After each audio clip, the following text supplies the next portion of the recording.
Hello বন্ধুরা, তো দেখো আজকে জামাই ষষ্ঠীতে যাব আর আমি একদম প্রথম নতুন বউয়ের মতন একদম সেজে নিয়েছি। যদিও নতুন এখন আর নেই, তাও তো সেজে গুজে রেডি হয়ে নিয়েছি। শাড়ি পরেছি, এত গরমে প্রচণ্ড গরম, তো তার মধ্যেও আমি শাড়ি পরেছি বেশি পাকামো করে।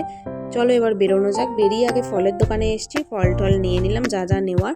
তো নেওয়ার পরে তারপরে চলে গেছিলাম বাড়িতে। আর এত গরম, এত কষ্ট হচ্ছিল যে বাবা আমাদেরকে একটু দই লস্যি করে দিয়েছিল খাওয়ার জন্য, কিন্তু আমি দেখো পুরো ঘামছি আর দই লস্যি খাচ্ছি, মানে এরকম একটা বিষয় হয়ে গেছে। তো জামাইয়েরও অবস্থা খারাপ গরমে। তারপরেই টিফিন করলাম লুচি, চানা মশলা, আর তার সাথে ছিল অনেক রকমের মিষ্টি। সব কিছু করে টোরেই দেখি ও বাবা, আমাদের গপুগুলো কি সুন্দর লাড্ডু গোপাল বসে রয়েছে। এই বাঁ দিকেরটা হলো আমার মায়ের গপু, মাঝেরটা আমার শাশুড়ির গপু, আর ডান দিকেরটা আমার দিদির গপু। তারপরে তোমাদেরকে দেখাই কি গিফট দিয়েছিলাম। আমরা দিয়েছিলাম কিন্তু এই কুলারটা।